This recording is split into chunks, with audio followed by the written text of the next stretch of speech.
Right, afternoon all. Hope you're all well. Welcome to another session of Introduction to Cybersecurity.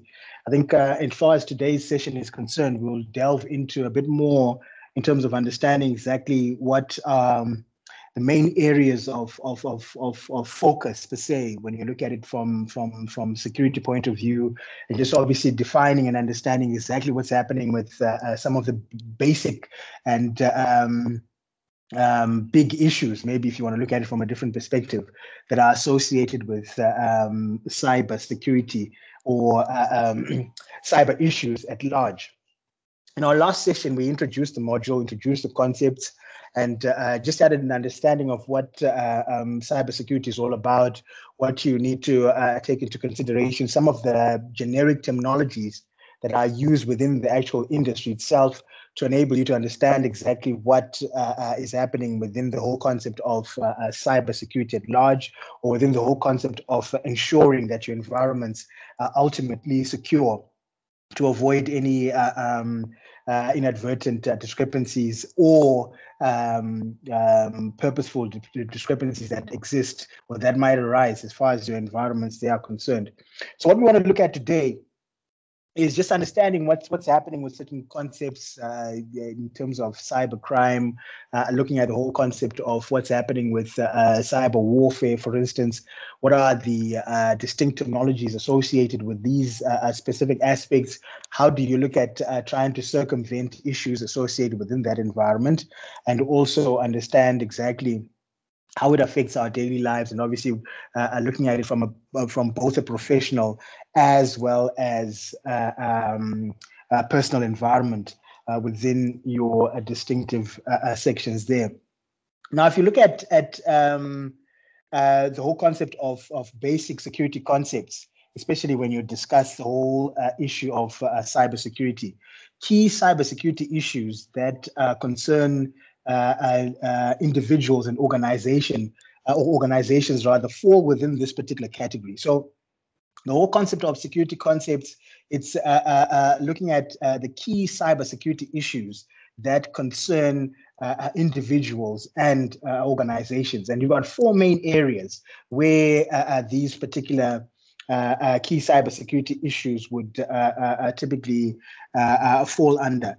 So first of all here, so we can just mention this as our cyber security issues.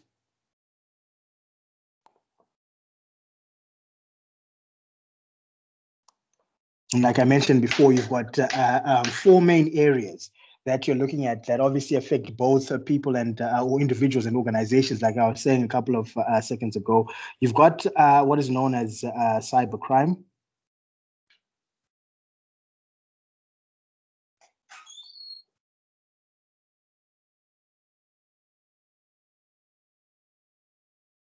You will also encounter cyber harassment.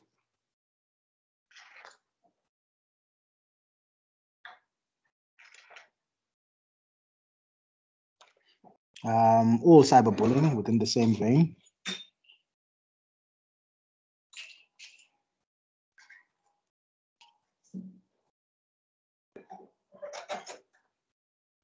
The third one you want to distinctively discuss as well is cyber warfare.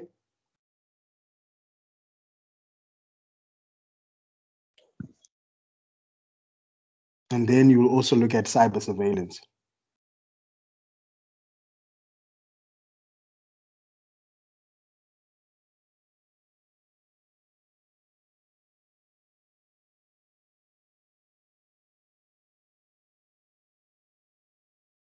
So when you look at I think our first discussion here is going to be on naturally cybercrime.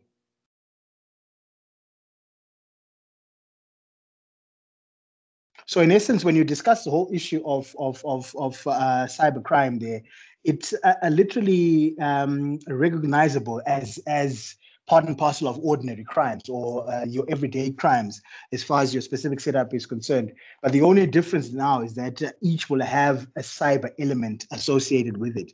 So cybercrime in general are typically associated with your everyday or your generic crimes as far as your environments would go. The only main difference that you'll find as far as your specific environments they are concerned is the fact that there's a distinctive cyber element associated with it as far as your configurations is concerned. And I think it's very important to remember that cybercrime can literally affect anyone. All right, regardless of whether you're online or you're not online, once the actual cyber criminal rather has acquired, for instance, your bank or credit details, credit card details, for instance, they literally can spend your money even if you have never used a computer system. So it's very important for you to take cognizance of that fact as far as your particular environments they are concerned. So the first type of cybercrime that you'd also want to consider is financial theft.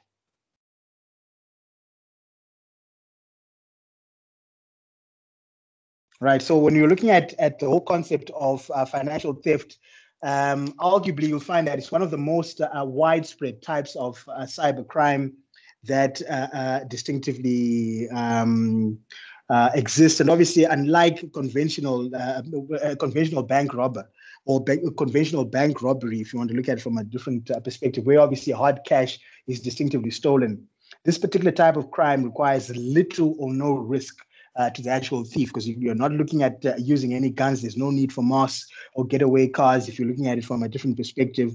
And literally, you're looking at deliverance of a significantly greater reward, because you don't actually have to go through the motions in terms of the risks associated with your environments there. But obviously, one of the downsides of financial theft by obviously your cyber criminal means that there's an audit trail. So that audit trail can literally look at where the money came from and obviously where the particular money is transferred to.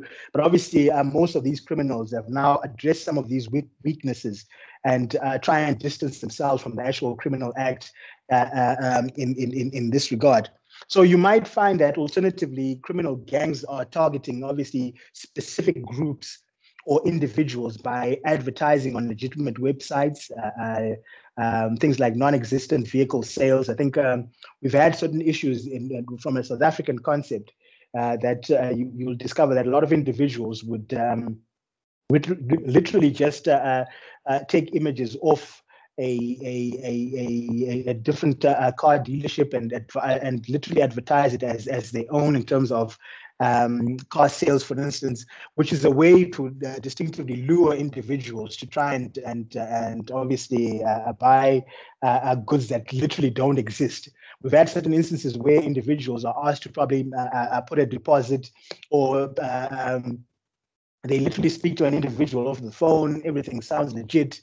They're asked to pay either a deposit or literally pay a full amount in certain instances. And then they are told that, okay, the particular vehicle or that particular entity that they've bought will be delivered at a specific time and date, whichever way you look at it. And that literally never happens as far as your environments would go. So obviously, after agreeing to the purchase of the vehicle via email with the actual fraudsters, buyers would then receive an email purporting to be from obviously the organization. Typically, if you want to look at it from a different perspective, that would then state that their money will be in an escrow account, and that once the buyer has confirmed that they agree to the actual arrangement, the money would subsequently be released to the seller, therefore offering buyer protection and so on. But obviously, all this is part and parcel of a scheme at the end of the day. So it's ultimately important for you to ensure that everything is undertaken accordingly and be able to identify certain you could say, issues associated with probably a sale or associated with any particular type of transaction. If anything doesn't seem right, more often than not, it isn't right. And obviously, as the old saying goes, if anything is too good to be true, especially when it comes to this particular setup, it probably is literally too good to be true as far as specific setups would go. So it's very important for you to identify that this obviously falls within that same category as far as configurations there. And you'll find that increasingly these cyber criminals rather are taking less interest in acquiring individual personal details in order to obviously commit the crime. Obviously, you will discover that, but they will literally now look at acquiring details over of distinctly thousands or millions of individuals' personal details, and then they can obviously maximize their return on investment in that regard. So it's one of the aspects you also need to take into consideration in that regard. One of the other types of cyber crimes that also exist would equate to a website defacement.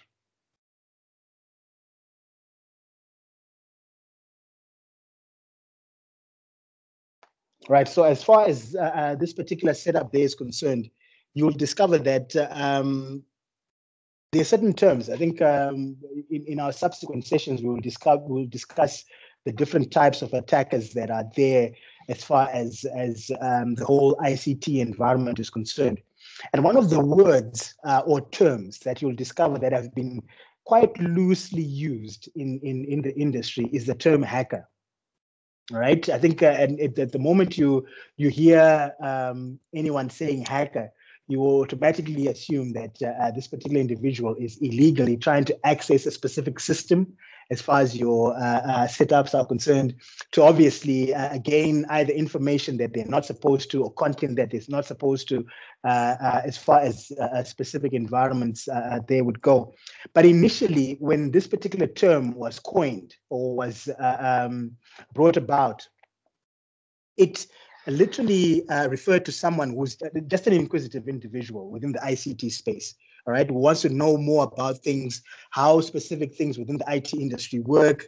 Obviously, as far as them understanding how these things work, they would literally take apart a specific component or a specific system, look at internals or look at the actual components, and get an understanding of how each one of these components work together to provide a complete system as far as your specific setup is concerned. And then naturally put everything back together again, which in certain instances, they would also even try to make that particular component or that particular system or that particular network, whichever way you look at it, work a little bit more better as far as configurations would go. And then obviously that same term was used to identify a certain individual who literally write or design or create software that would literally perform some kind of useful action, naturally in an elegant manner, if you want to look at it from a different perspective.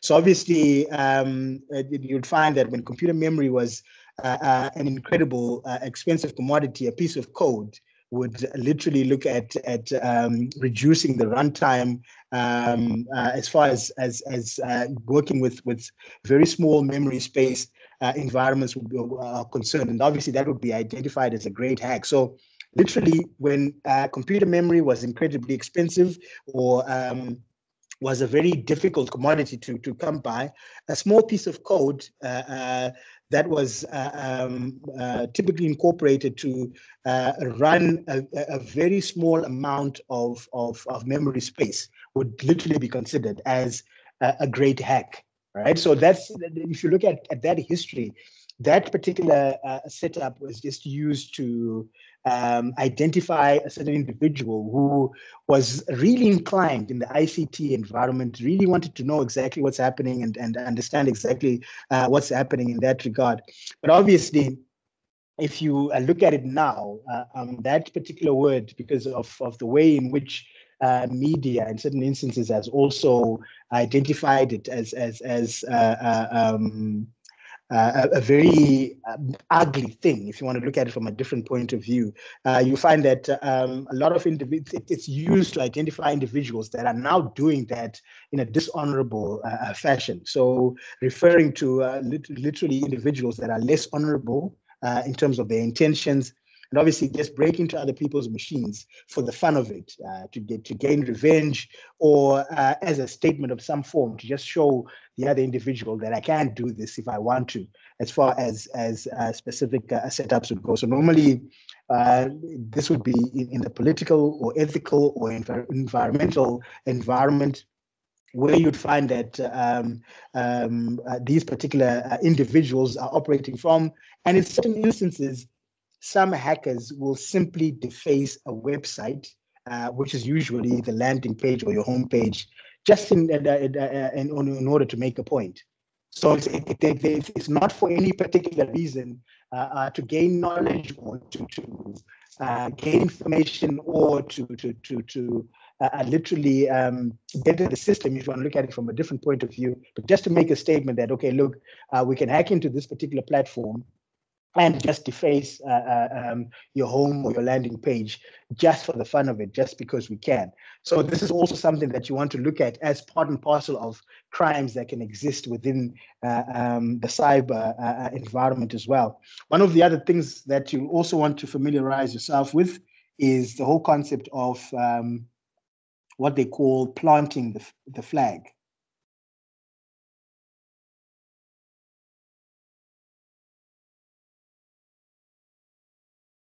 So with this particular setup now, this literally introduces another type of individual or set of individuals identified within the cyber security environment or within your ICT setup that are known as script kiddies.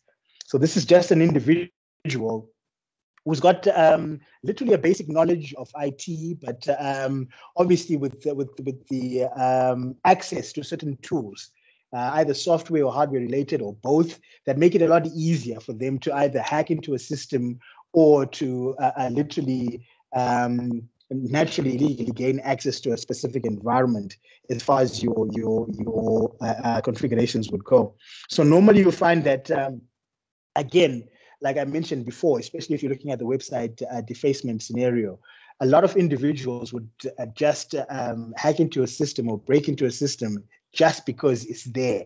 So it's more or less something as like it's a challenge, if you want to look at it from a different point of view, to themselves, to show that they can actually do something in that regard. But obviously, it's not distinctively relevant in that regard. So obviously there's little merit in this, other than the fact that you're just demonstrating to individuals that, listen, I can hack into the school system, I can hack into the school server, or I can hack into my specific banking system just for the fun of it, because I can, and just to show some kind of acumen in this regard. So you'll find that more often than not, like I was mentioning earlier on, hackers or individuals of this type are often known as script kiddies. And the term that you want to look at, if you want to look at it from a spelling point of view, these guys are known as script kiddies.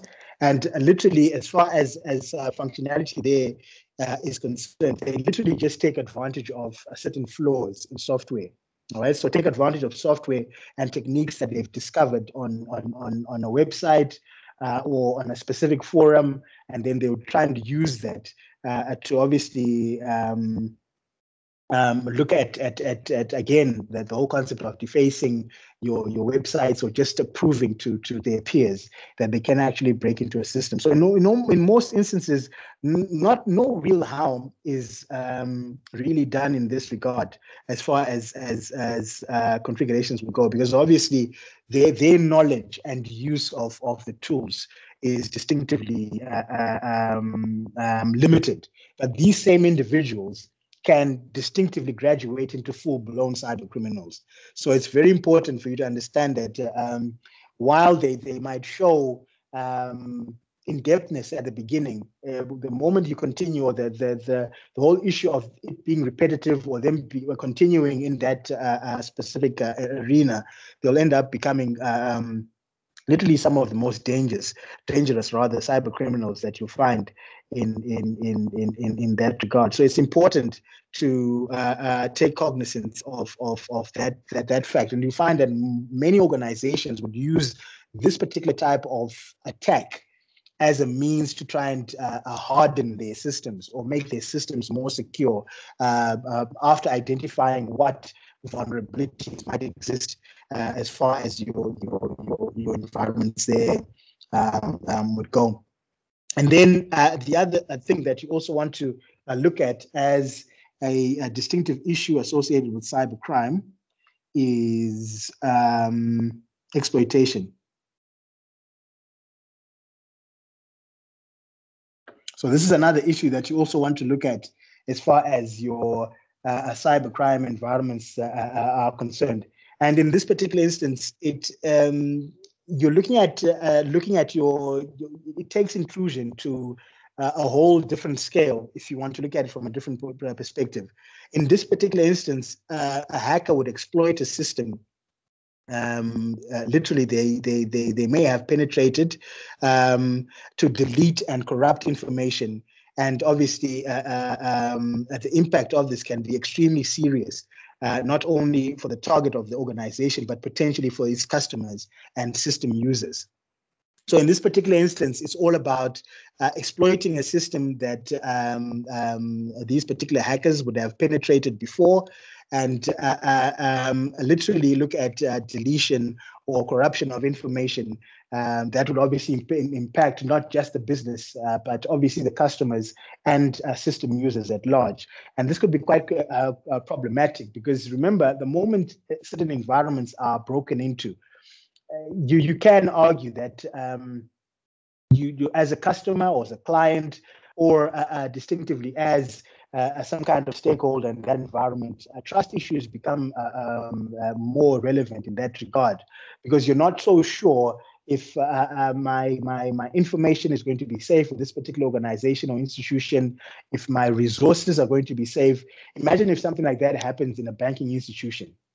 Most people would react, or most clients or customers would react by withdrawing their particular accounts and probably going elsewhere, where they feel a bit more secure as far as your specific environments would go. So it's important to ensure that you understand what this exploitation is all about, and try and put mechanisms in place to, again, harden your systems, or to make your systems a bit more secure in that regard, as far as your particular configurations would go.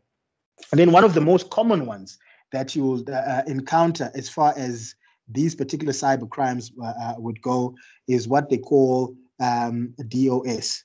I think we might have mentioned this in computer architecture when we're looking at the security section. So DOS and DDoS. So this would be DDoS. And remember, what these particular acronyms actually are short for is denial of service,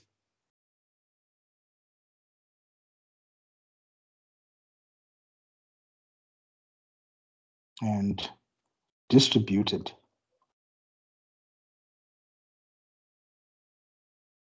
denial of service.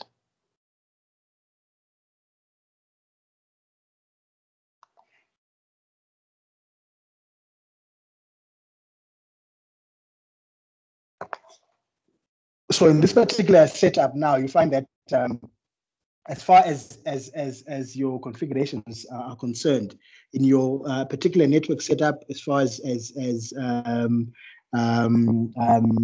your particular setup is concerned, you'll find that these are typically attempts to consume network resources. Right, so the basic attempts to consume network resources, and what we're looking at in this particular regard, both software and hardware related, and the resource can be you trying to access an actual application over the network, you actually trying to access a specific service over the network, be it print, be it web, the list will go on, and literally so that the network and its devices cannot respond to legitimate requests. So this is the whole concept of what a denial of service is all about. Just distinctively looking at an environment where there's an attempt to consume network resources so that the network or the devices in that network cannot respond to legitimate requests. And the typical example of this is when you find a device or a computer submitting numerous initial requests to a server, right, for a specific service, but then does not respond when the server asks for or requests for information. That's literally making the server wait. So when the server is waiting, it means that it can't respond to other requests that are coming from other users.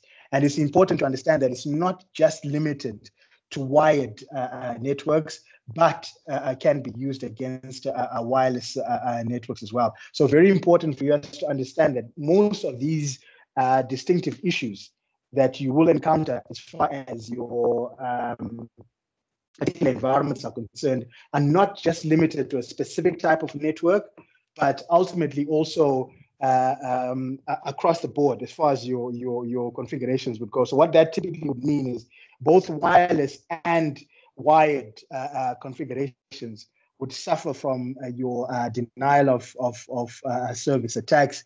And it's imperative for you to be able to identify them and fix them accordingly. I think most of us might have experienced these denial of service attacks without even knowing.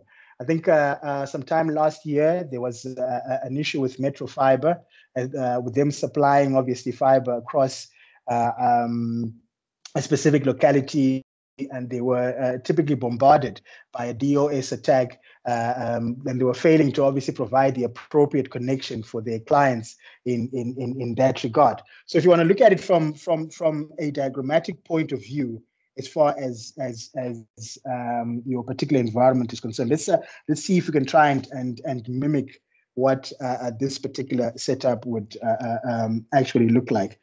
So you've got your individual here. Let's say that's another individual there. We've got distinctively, remember, a botnet is that combination of hundreds and thousands of zombie computer systems that are then used to flood your device with requests. This is where the distributed denial of service platform actually comes into play in that regard. So you've got your multitude of servers here. Maybe let's try and see if we can put this a little bit closer. And then we've got our multitude of servers. Maybe let's put our 3 servers there. And then we've obviously got the target server here. So here, let's call this person. This is our malicious,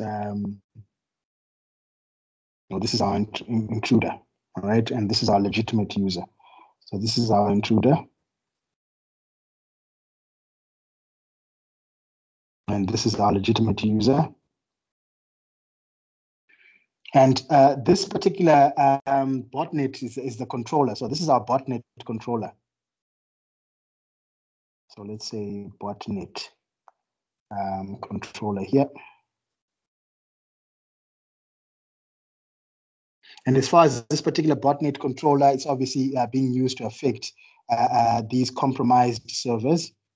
So that's server 1, server 2, server 3. So these particular servers, let's mention that these are compromised. Right? And then when you look at this is our target server, right? So this is our target server. So here we'll mention target server here. So this is where information or services are supposed to be gotten by our legitimate user, right? And this particular target server now is being flooded with traffic associated with these compromised servers. So here there's a flood of traffic.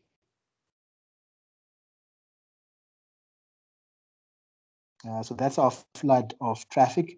So while our server is supposed to be literally responding to these particular requests, this legitimate user now here, right? So this particular legitimate user, this particular legitimate user wants to connect to this particular server, or is connecting to this particular server, but is obviously bound to get a slow connection. Slow connection. There you go. So this is a typical example of what your denial of service setup would distinctively look like, right?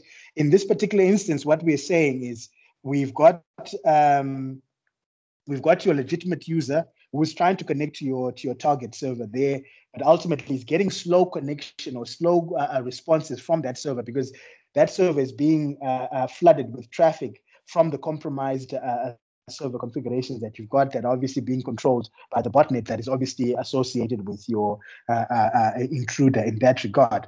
So that's what your generic denial of service setup would distinctively look like. So I think it's important to identify that the moment you get a flood of traffic that is not usual, that is not normal, that because remember, normally you've got a baseline in terms of network communication, network usage, network resources. We've got a baseline in terms of how much data is normally used at a certain time of the day, off peak, on peak, for argument's sake, or looking at specific time of the year or specific time of the month.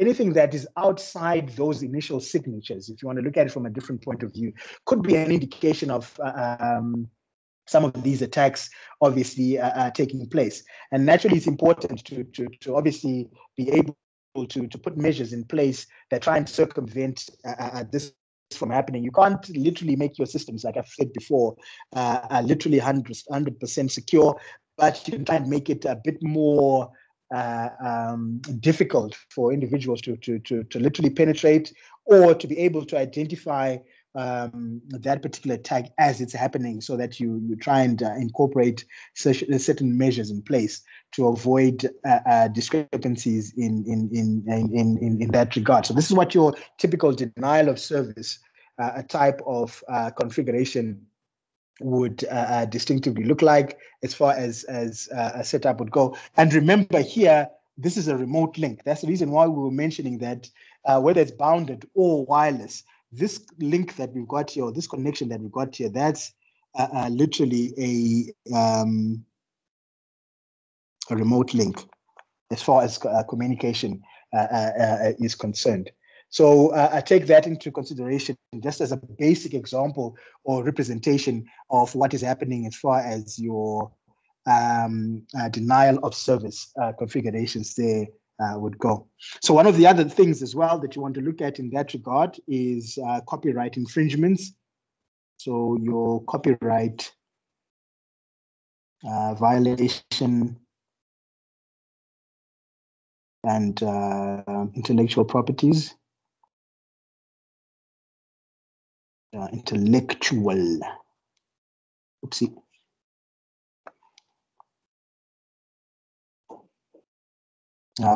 Property theft, right? So intellectual properties. Come on.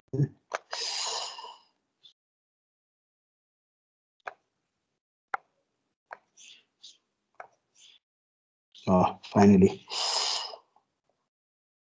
Property, which is also known as IP and theft there.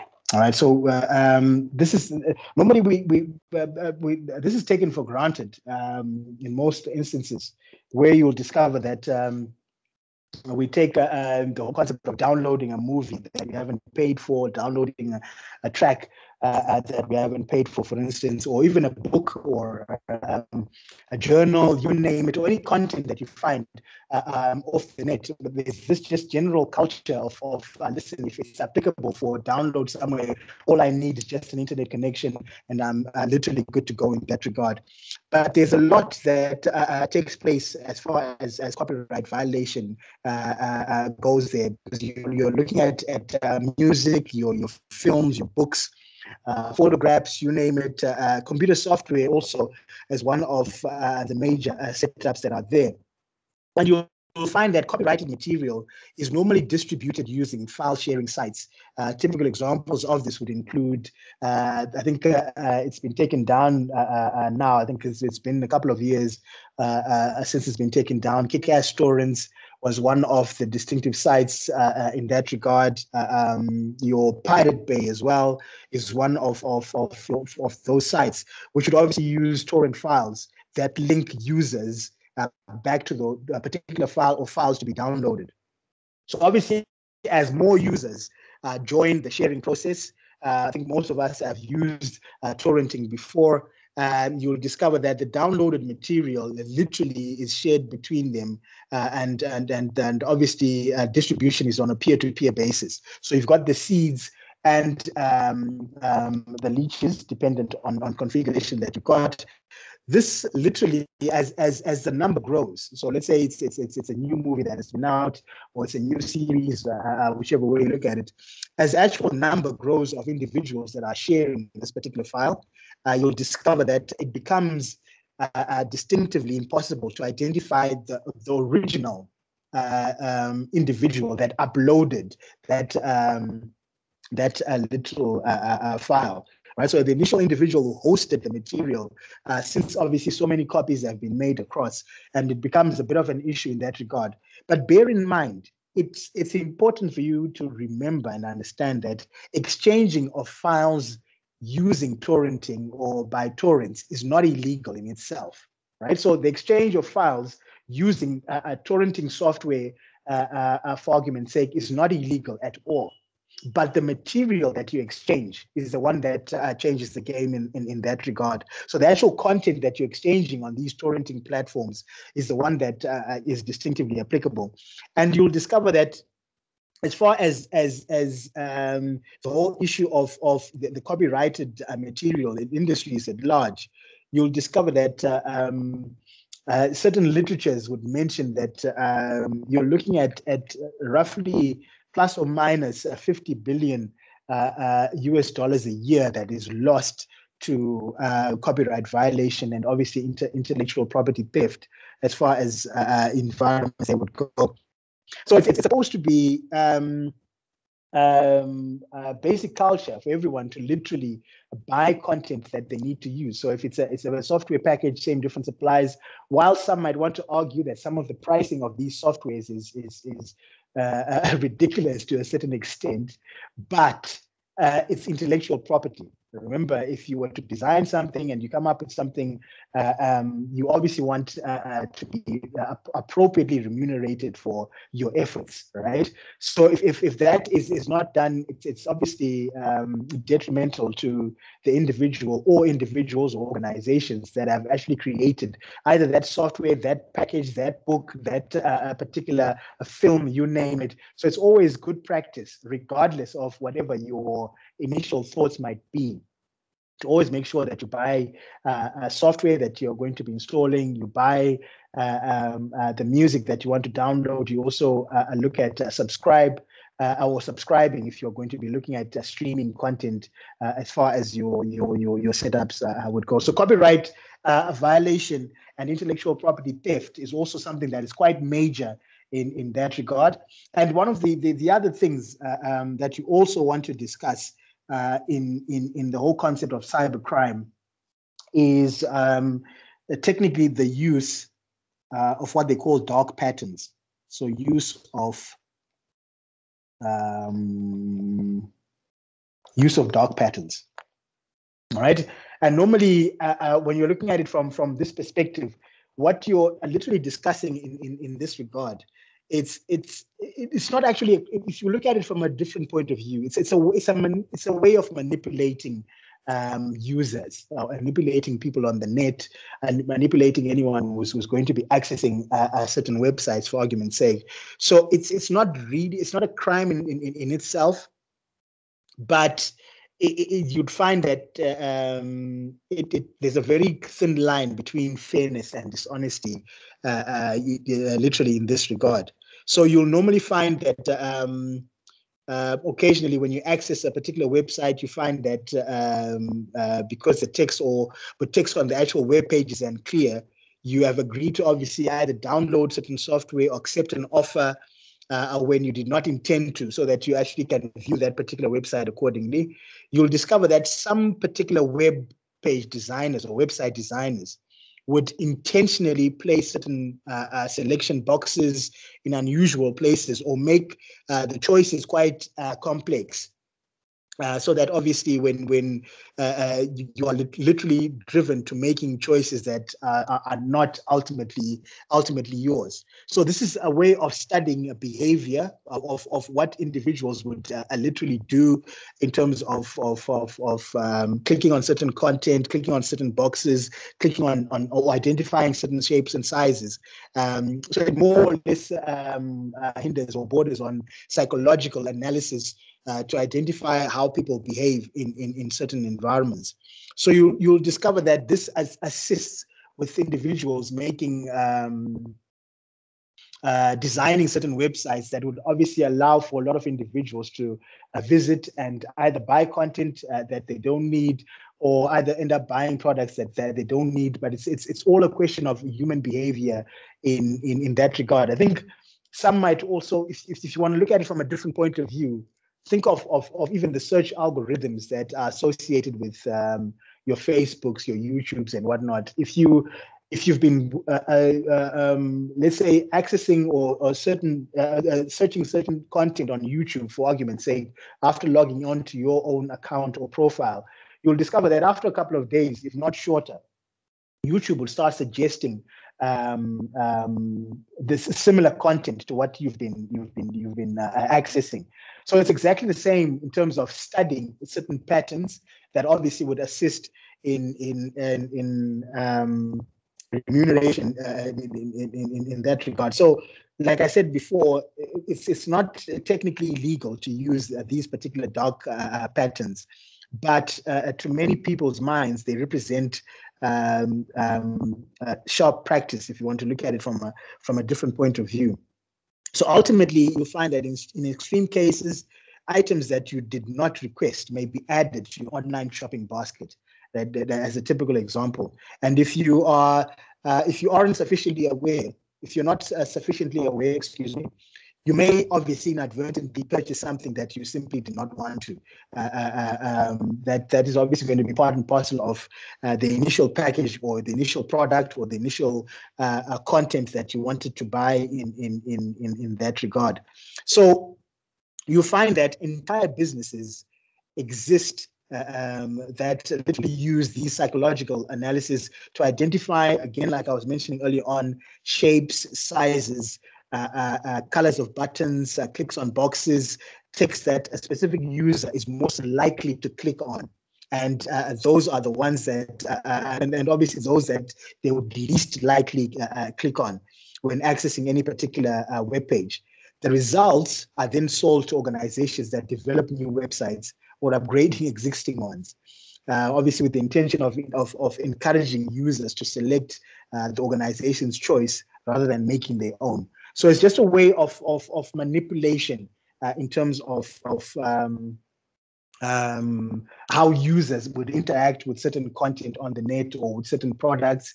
The list will go on and on in that regard. So that's what your dark patterns are all about. Like I said before, not entirely a problem, or I wouldn't say problem per se, but not entirely legal, rather. Let's rather use that term. But obviously, it's a way of manipulation. Like I was saying, it borders on ethical practices now within the cyberspace, as far as your particular setups would go. Now, the next section that you want to also discuss is the cyberbullying or harassment that we're talking about. A couple of so cyberbullying or harassment. So that's the second of the four main areas of concern, or cyberbullying. So this is something that has become quite a bit of a problem over the past couple of years. I think not many individuals initially took it seriously when it started, but in all honesty, it mimics the same thing as if you want to look at it from a lack of a better expression, your conventional bullying or your physical bullying, let me rather put it that way. It's exactly one and the same thing. The only difference now is that this is obviously being done in the cyberspace, and you find that harassment or bullying is simply just an act of harassing or bullying a person or a group of people using cyber-based methods. And obviously, what is your default go-to in that regard? your social media as far as configurations would go. So social media, text messaging, but to be honest, the more prevalent platform that is used in that regard is your social media aspects. And you will discover that it's actually part and parcel of an issue, because most did not identify these particular offences as criminal or civil law. But you'll discover that it's a major issue as far as today's societies are concerned. So some jurisdictions have actually identified this as an issue and introduced a legislation that literally includes cyber harassment and bullying as part of cybercrime in environments that as part of cybercrime across their particular locality in that regard. So you'll discover that this particular bullying or harassment obviously begins exactly in the same way as your physical bullying or your conventional bullying, if you want to look at it from a different point of view, where someone makes a negative comment and then after that tries to have other individuals join in that regard as far as that particular issue is concerned. And obviously the actual results can be very detrimental in that regard, because we've had certain issues where even within our own province, a certain individual and country at large, certain individuals have unfortunately ended up taking their lives because they were subjected to this particular cyber harassment and bullying at large. So it's very important to be able to identify what is actually happening in this regard, and again, also try and put measures in place to try and safeguard against these particular issues. And remember, this bullying or harassment can happen across any particular environment. So what we're saying is it's not restricted to a specific age group. It can happen in your adolescent years. It can happen in your much older years, whichever way you look at it. Any particular age group can be subjected to this particular issue of harassment and bullying in that regard. And one of the two main aspects of it that you'd want to also concentrate on would include what is called cyber stalking. And you also want to look at cyber trolling. I think we've mentioned the whole term of keyboard warriors before, where you find individuals, because remember that's it's a form of disassociation if you want to look at it from a different perspective, because in a face-to-face environment or in a physical setup, you find it difficult to say certain content or to confront individuals the way you would on the online space, because remember, you're sitting behind a computer system or you're sitting behind your phone. All you're doing is just having to type certain content and you're good to go. You're venting whatever it is that you want to in that particular platform. But more often than not, what you say online is not exactly the same thing that you'd say in a face-to-face environment or confrontation. Possibly you might not even say anything in environments like that. So it's important to be able to identify what trolling is all about, and obviously not be drawn into a certain communication that is literally not relevant. Be able to identify what a troll is, and then let it be in certain regards in that particular aspect. So again, with cyber stalking, conventional stalking, obviously in two slight different ways. Firstly, you'll find that they follow movements and activities of their victims, obviously in stealth mode, not to alert them of the fact that someone is following them. And then you find the second one is when you're actually active in terms of following movements and activities of this particular individual, and openly know that, or to have them openly rather know that you're following them, that you're particularly stalking them in that regard. And you find that more often than not in a cyber stalking environment, normally the victim is a person that is literally known to the stalker. Right, so it could be a former partner, it could be a neighbor, It could be, in some instances, it could even be a relative, right? But it's literally someone you know that is distinctively behaving in such a fashion. And you'll discover that whoever the actual target of the cyber stalking is, its main objective is to usually cause distress, right? More often than not, you find that it's very successful, because you just want to make sure that this particular individual is always looking over their shoulder, or is literally always worried and not in good spirits in that regard. That's what your cyber stalking is all about, and you'll find that it's more about intimidating someone. You can't do it physically, so you'd rather do it in a stealth fashion. You'd rather do it online, just to try and literally have someone disgruntled. All right, so it's all about intimidation and obviously letting these particular individuals know that you've got a stalker that is watching them. But obviously, that's normally where it stops in certain instances. But it's not something to be taken lightly every which way, right? It's important to identify that and ensure that if need be, you obviously alert the authorities, and in certain instances also make sure that you probably change up your online existence. Try and avoid oversharing in certain instances when you're on the online platform, when you're on social media environments there, because that oversharing can cause a bit of problem from a security point of view. And then obviously with trolling, maybe to make it easier for you, let's I think most of us are familiar with what's happening with trolling, but I found some content on the net as well that you might find quite interesting in terms of how certain individuals identify with the whole concept of what's happening with trolling here. So let me see if I can quickly share this.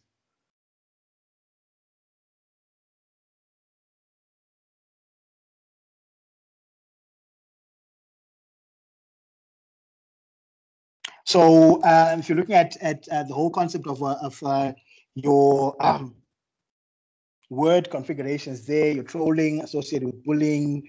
There's a concept of provoking.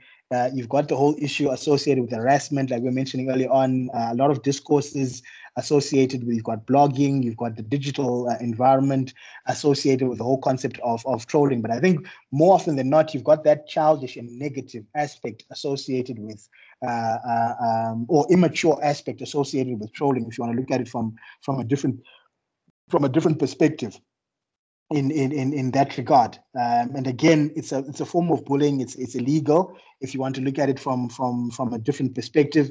And this is another cartoon that also looks at the whole concept of what's happening with this whole cyberbullying issue, the whole concept of what's happening with your trolling, like we were mentioning earlier on. That particular individual stating something quite interesting, that it might as well become anti-social media, because very rarely do you find positive content associated on these platforms. Everyone else has their opinion, and sometimes that particular opinion is exaggerated in certain instances, or you just initially just have an individual who's just generically nasty because they can. And why I'm saying because they can, they're sitting behind a machine, and it's very easy for you to just type without any consequence, if you want to look at it from a different point of view, something that you'd either not say or act in a certain way when it's in a face-to-face environment or confrontation, whichever way you want to distinctively look at it. Another thing as well, this is another image I also found of where in a specific individual is also identifying the basic anatomy of what a troll is all about. So you get the inflated ego, you get the actual issue associated with Twitter as a typical example of the social media platform where they're typically engaging with others. You've got the whole concept of the hunched shoulders. And it's quite interesting if you look at the Band-Aid part there, where they say from hitting caps on the phone to seem more intelligent. So it's a bit of a caricature, and it's a bit of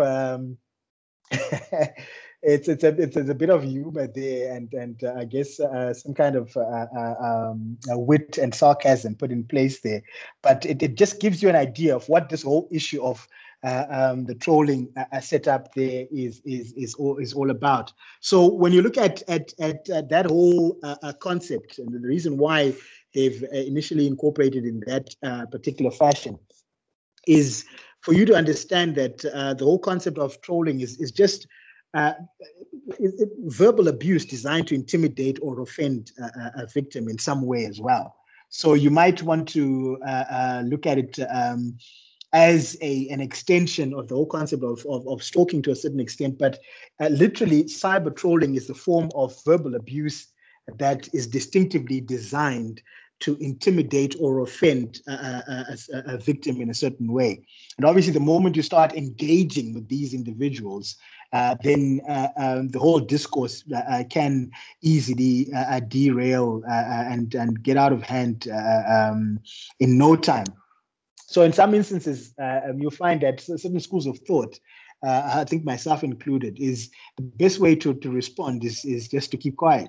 Because more often than not, the moment you want to voice your concern or voice your opinion or to at least try and make sense of whatever it is, it's very easy for that conversation to automatically become derailed, right? So that the best response to a troll in certain instances is just to keep quiet, because remember, you end up you get tired, right? You can't just you can't keep on negatively trying to engage with someone who's not even acknowledging your existence, right? So it's very important to take distinctive cognizance of that fact. So you find that most of these trolls make confrontational and abusive statements online, and they obviously differ from cyber stalkers because your trolls literally make an effort to hide their identity. So you find that in certain instances, most of these trolls would rarely make an effort to hide their identity, although you might discover that a lot of individuals would use fake accounts, right? With fake profile images, fake profile, and a fake profile at large for them to voice their concerns, because they know that, okay, look, if I'm identified as an individual here, right? What it could mean is, as an individual, that could detrimentally affect me. I'm also going to be affected when it comes to my professional environment and obviously my own personal spaces. I think if you've been following the media over the past couple of months, you had a lot of issues with I think the England team losing. There's also a lot of issues with what currently was happening in the country a couple of weeks back with the bit of the unrest. If you wanted to see mindset of individuals across the board, just log on to Twitter and you'd find exactly what a lot of individuals were saying from all sides, from all angles. And again, you'll discover that most of the arguably negative, maybe, or controversial per se statements, points of view, you name it, were all coming from accounts that chose not to either use their real profile images or their real distinctive profiles, because they know that, listen, if I'm identified with this statement, or if I'm identified with this school of thought, I could end up professionally damaging my own image, and also personally damaging my own image, and probably putting family and friends in a bit of a spotlight. So you discover that more often than not, a lot of individuals would obviously then use fake accounts in order for them to state their cases, whichever way you want to look at it, because you want to avoid issues. And I think we had a couple of individuals, especially with the England scenario, that ended up losing their jobs, losing business opportunities because of certain things that they chose to say online, and unfortunately, that was a bit detrimental. So I think this is where that whole concept of the offensiveness I was mentioning earlier on goes in, as well as the abusive statements that I was mentioning in that regard. And you'll find that cyber trolling distinctively differs from free and intelligent discussion, right? Because it's all about making sure that my point is gotten across, or just looking at rubbishing your point because I don't have anything to say. So it's not a debate at all. There's no intellectual connotations that are there. There's no intellectual exchange when you're dealing with trolls. More often than not, like I said before, it's just a question of these particular individuals, obviously looking at not even looking at rational interchange of views. It's just a question of basic negativity and just strongly expressing their points. And more often than not, these particular opinions are massively irrational in that regard. So that's one image you can also look at. And this is quite an interesting cartoon as well, right? And it actually shows you how most individual engage. Possibly you might have encountered certain individuals in this regard as well that would engage with you in this particular fashion, and it becomes a bit problematic. So in this particular cartoon, as you can see there, this individual is mentioning that, okay, look, since Trump took office, when he was in office, he wrote an article about crime, obviously, or more or less, the Fox News tweeted that crime is down since Trump took office. So this particular individual thought of writing an article of how particular crime steadily declined, or literally steadily falling rather over the past 25 years. A random guy responds to him as fake news, and he sends him the links, and this particular individual's accusing this particular character of being obsessed with him. And then he goes, but you are the one who contacted me, right? And then this particular individual goes, no, leave me alone. Or he replies, leave me alone. And then the other dude goes, you first. So this is just a typical example of how certain individuals behave on that internet space. And again, like I said before, it falls within the same confines as your just the basic harassment in the physical sense, or in the conventional sense, if you want to look at it from a different point of view. The only difference is that it's happening on the cyber environment. The effects are ultimately the same. So it's very important for you to be able to identify certain concepts in this regard.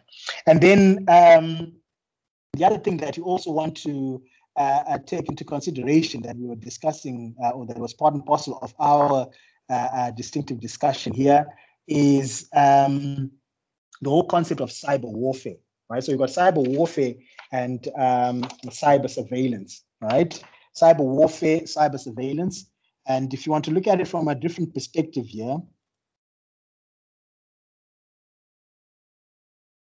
right? So your cyber warfare is literally a process by which one particular nation or state, politically motivated individuals would conduct an attack against some other aspect, possibly what they call the CI, or your critical infrastructure of a government or political process.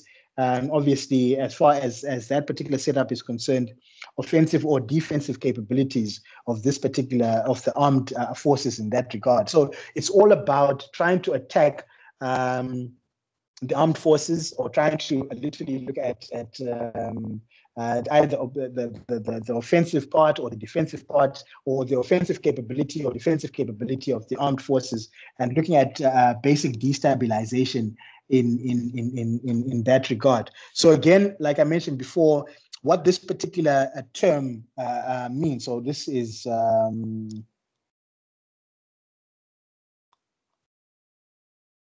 cyber warfare, and what this particular term literally looks at, or identifies with, is again, like I mentioned before, describes the process by which one particular nation or state or politically motivated group conducts an attack against some other aspect, which is possibly your critical infrastructure, its government, its political processes, or indeed the offensive or defensive capabilities of its armed forces. So it's all about destabilization, if you want to look at it from a different perspective. And I think one of the things that you might want to also take into consideration in terms of warfare, you've got asymmetric warfare, and then you've got symmetric warfare. So when you're discussing symmetric warfare, it means that both sides are equally equipped, or you've got both sides or one particular nation just having issues with another nation in that regard. But in essence, what we're mentioning that both sides are distinctively equipped or equally equipped as far as undertaking that particular warfare is concerned. So that particular term just means that both sides are usually evenly matched when it comes to warfare. And then you've got asymmetric warfare, where one particular side is more powerful than the other as far as basic matching there is concerned. So you find that one side may be extremely small in numbers in comparison to their opposition, but at the same time, that particular side that is small in numbers can literally be able to still deliver very devastating results in that regard. So obviously, normally, this is within the cyber environment as far as configuration is concerned. So if you're looking at it from a specific perspective, a cyber attack or a cyber incursion by one particular nation against the other does not technically mean that they are actually at war. All right, doesn't technically mean that they're actually at war, and that particular attack could just simply be seen as an act of aggression, or whole concept of intimidation, or just trying to show that you're more powerful than the other. So it can just be seen as an act of aggression, as opposed to a full declaration of hostilities. I think if you look at cyber warfare environments, we've had certain inclinations about, it's been in the news over some time, with the whole issue of Russia possibly tampering with elections in the US and so on. And you get a lot of more or less name throwing, finger pointing in that regard. But it doesn't necessarily mean, if all this is true as an argument, it doesn't necessarily mean that this particular nation, Russia, has declared war on the states, for instance, just for argument's sake. It could literally just be a show of power in that regard. I think you also have certain inclinations again with North Korea as typical examples. But again, like we mentioned before, more often than not, it's more of a representation of aggression than anything else. And you'll discover that your cyber warfare would adopt both symmetric and asymmetric methods in terms of that configuration. So obviously, since it can be used by one nation against another, or by a small group of individuals against a significantly larger adversary in that regard. So you'll discover that again, one of the main things about cyber warfare, you don't actually have to be physically present in certain environments. These can be conducted from an armchair. I think this is what you also would also mention in certain instances, a stool in a cyber cafe or internet cafe, or an office in a government building, if you want to look at it from a different perspective. And like I mentioned a couple of seconds ago, would obviously carry few dangers of conventional warfare. And obviously, unless the other side can locate the attacker and direct a drone to deliver a lethal a strike in that regard. So the particular aspects of cyber warfare that you also want to take into consideration would include espionage.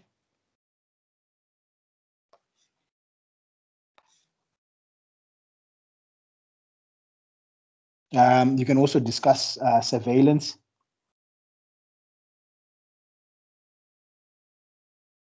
infiltration,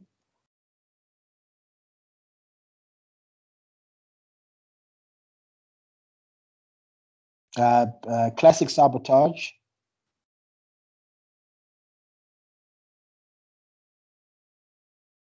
and obviously psychological. You can get psychological warfare as well. Cyber warfare.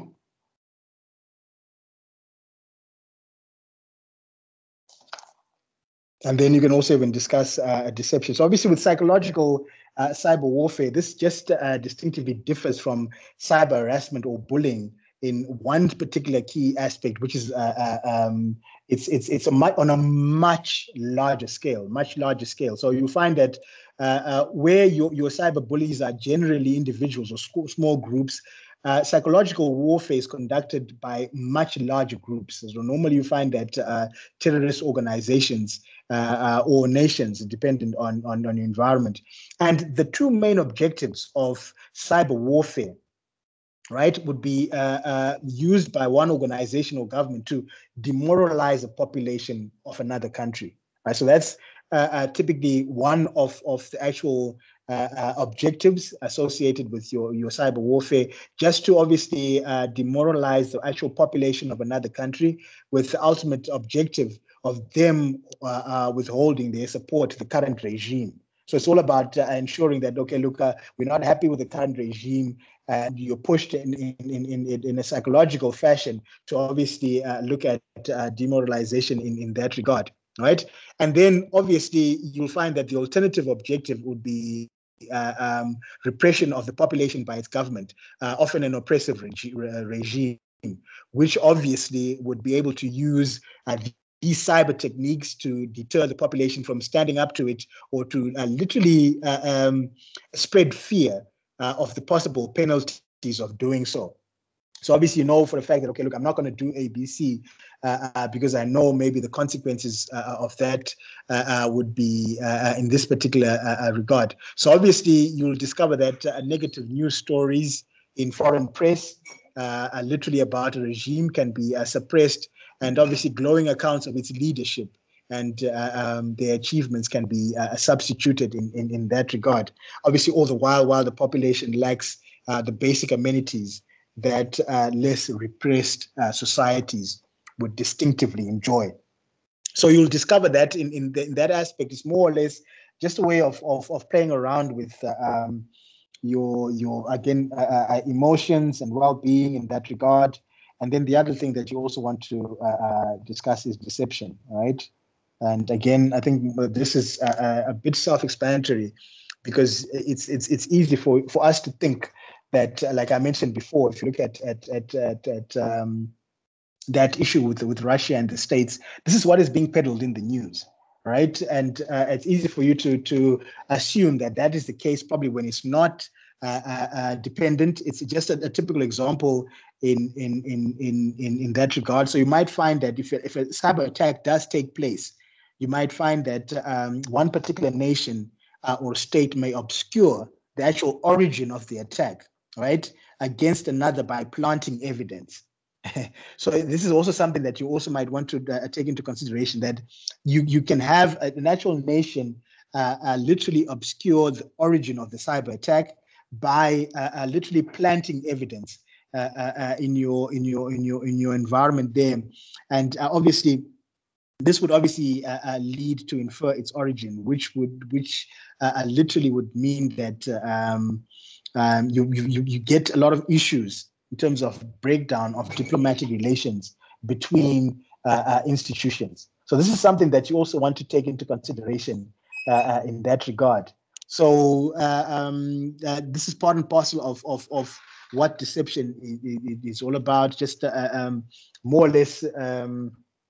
Think of the Kansas City Shuffle, if you want to look at it from a different point of view in that regard, when you want to look at it from a deception point of view in that environment. So with I think when it comes to the other part is surveillance, but I think I'm going to leave a bit of that content there for research-based purposes. The other thing I think that is relevant in this regard is to look at why it's difficult to defend against attacks. So we can label this as difficulty or difficulties in defending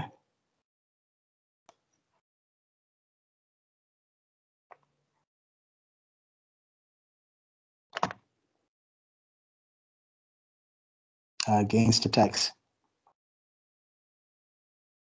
And this is quite interesting because, like I mentioned before, your systems can never be 100% secure, right? But you can just try and get to that, number, and ultimately make it more difficult, rather, for any unauthorized access in any aspect. But there's certain things that make it very difficult for this to actually take place. And one of the main things that you want to look at is the speed of attacks, right? The speed at which these particular attacks are taking place doesn't give you enough time to try and safeguard against your environment. So obviously, with modern tools at their disposal, attackers can quickly scan a system to find the weaknesses and launch attacks at unprecedented speed. So it becomes a bit of an issue. If you heard of the slammer worm, which was some malware deployed a couple of years ago, it infected 75,000 computer systems in the first 11 minutes after it was released. Right, so that gives you an idea of what is happening. So the slammer worm, 75,000 computers in the first 11 minutes. And obviously, after it was released, the number of infections also, as far as this particular malware is concerned, doubled every 8.5 seconds. So that gives you the magnitude of the speed at which some of these attacks can take place. And this was a couple of years ago. So you can imagine what the current state also looks like. So obviously, at its peak, that same malware was scanning about 55 million computers per second. As far as your setup is concerned. And then you also have the blaster worm that infected about 138,000 computers in the first 4 hours. And obviously, at the end of its run, ended up infecting about 1.4 million computers.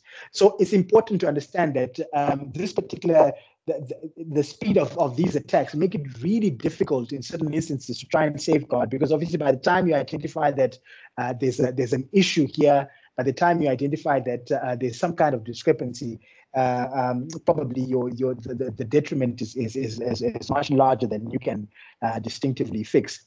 And then the other thing that you want to also look at in terms of that regard is, you could say, greater sophistication in terms of the attacks. So there are so many methods and so many new ideas, so many new ways and some of them are quite brilliant, if you want to be honest, in the way in which some of these attacks take place. So the greater sophistication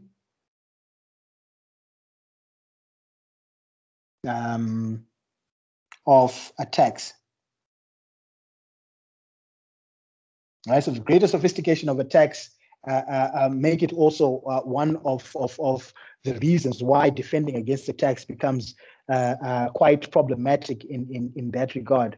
So obviously, these particular individuals they're becoming a bit more complex. They're gaining a lot of knowledge that they can use, obviously, in this regard. So it makes it more difficult to detect and defend against. So you find that most of the attackers today use common internet tools and protocols to send malicious data or commands to attack computers, making it very difficult to distinguish an attack from legitimate traffic. So if you're using, if you look at network architecture, remember you've got these abstract ports. We've mentioned before that HTTP, for instance, uses port 80, HTTPS uses port 443 as a typical example. So sometimes it's difficult for you to identify whether traffic that is coming through that port is actual traffic or it's an attack that is taking place. So it's important to identify, especially when you look at it from TCP and UDP configurations as well. So it's also important for you to identify that in regard as far as your particular setups is concerned. And then one of the other things, we were talking about script kiddies a couple of moments back.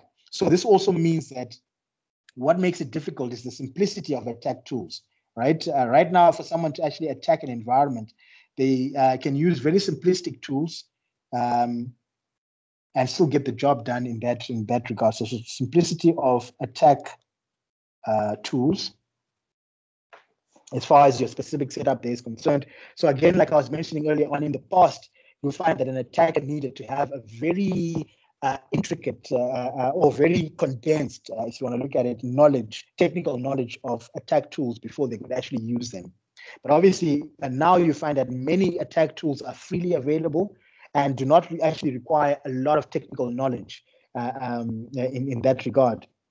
So you can discuss things like your password cracking environments or tools, backdoors, hijacking sessions, sweepers, your stealth diagnostics, your packet spoofing are all examples. Even some of the tools come with GUI now, because before your tools would be on a command-based platform, a lot faster, a lot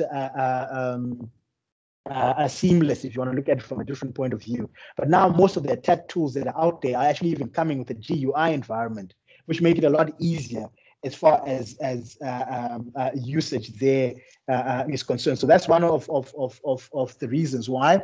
And then you'll find that the other thing is your vulnerabilities are detected a lot more quickly, right? So vulnerabilities in the system are literally detected a lot quicker, which also means that these particular vulnerabilities are more readily exploitable, right? And it makes it, so vulnerabilities are detected a lot quicker, and exploitation, you could say here, and exploitation of these vulnerabilities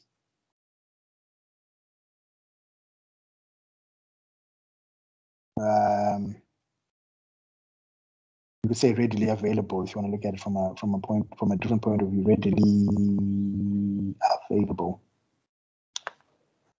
So this is another reason why you find that you've got issues in that regard, right? So obviously, being able to, so we discussed zero-day attacks before, right? In computer architecture, when we're looking at the whole concept of software being deployed, and only maybe after it's deployed when you discover that there are certain glitches or vulnerabilities that were not identified at the time of rollout.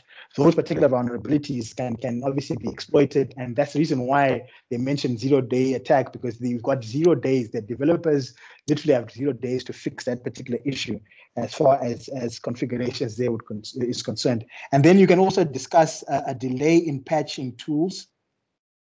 So delays in patching hardware and software, right? Delays in patching hardware and software products as well. So here it's that. That's also something that you also want to consider in that regard. And then more attacks are now being distributed, right? A lot of attacks are now literally being distributed. We talked about the distributed denial of service there. So you now also look at most of these attacks as part of an issue. Are now distributed, which makes it a bit more tricky in terms of trying to safeguard in that regard. So attacks can obviously can now use thousands of computers in an attack against a single machine or a network. All right, so this is like a many against one type of approach, which makes it quite tricky in that regard. And one of the other things as well that you also want to consider is generic user confusion. So these are some of the reasons why it becomes a bit difficult to try and safeguard against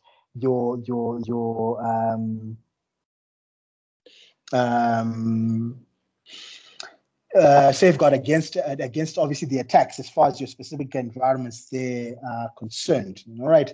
So what I want you to do from a distinctive research point of view, obviously I'll send the slides as far as today's notes is concerned a little later on with uploading this particular clip as well.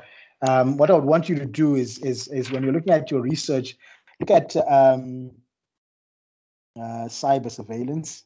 So here, let's mention.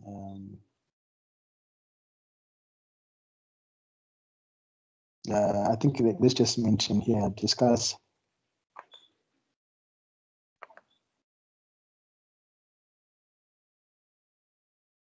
We did discuss warfare, but I also want you to look at the whole issue of espionage all the way to deception. I think we discussed psychological cyber warfare, but espionage to deception and oopsie, it's supposed to be cyber.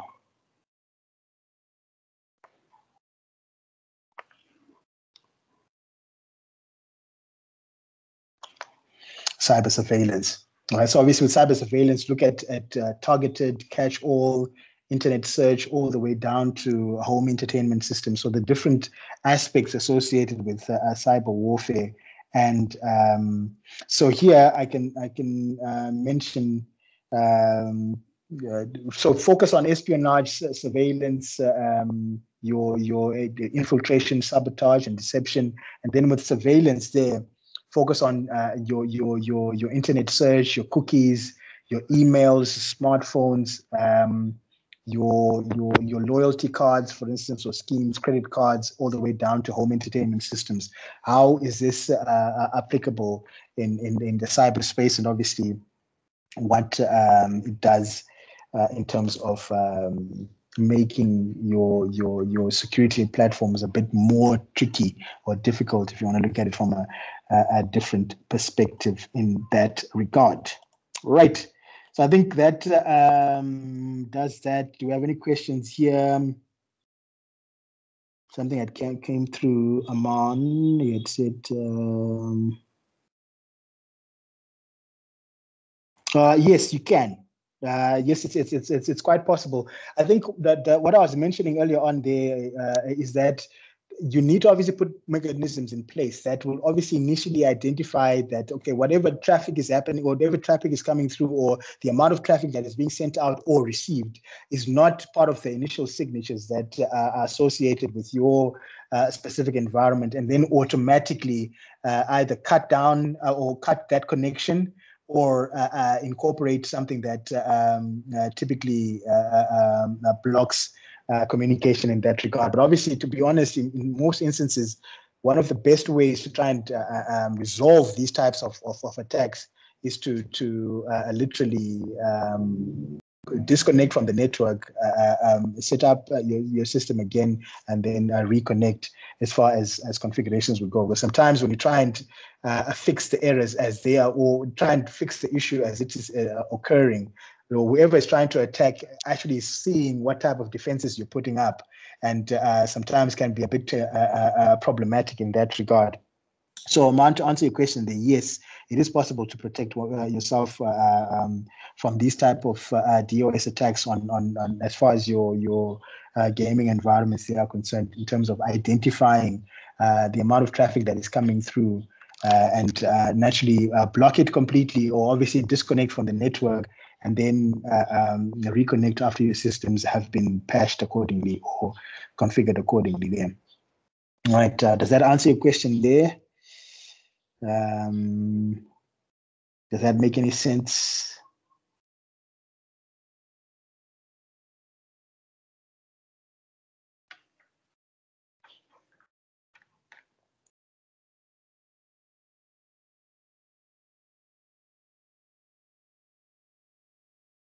All right, Aman, are you still with us?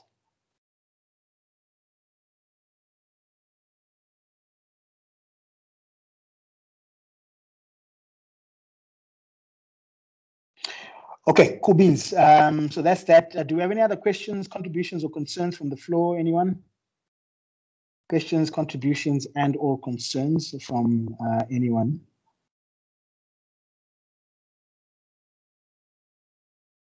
Questions, contributions, and concerns.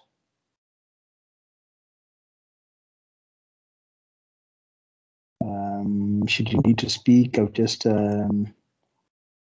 Unmuted mics here. Any contributions, concerns from anyone on the floor?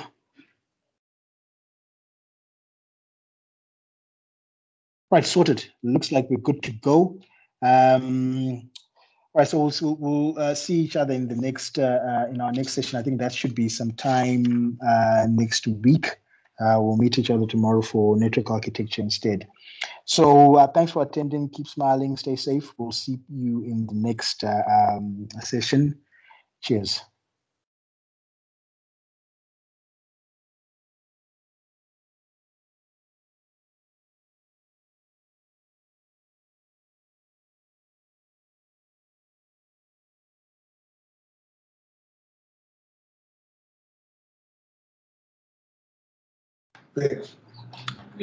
Hi, Mr. Kincaid. I'm sorry, I'm just having a problem in terms of finding the links in terms of classes that we've already done for the last few days. So if you can you just please upload them, or can you just please send them on my personal email? Because we've been having a discussion on the group that we can't find most of them in our emails.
Oh, so I just discovered I was muted. Okay, so like I just like I was saying, with as far as your contribution there is concerned, with the links, what I'll do is I'll send them through to through the VC Learn platform. I think everyone else is configured there, and then when it comes, I think that's only when it's the combined session. So with group 2 and group 3, when you attend sessions as a combined group.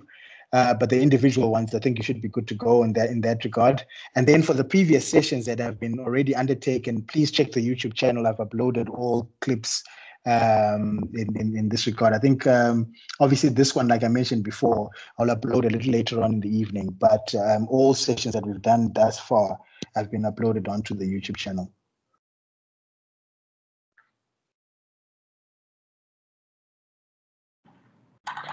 Okay, thank you. All right.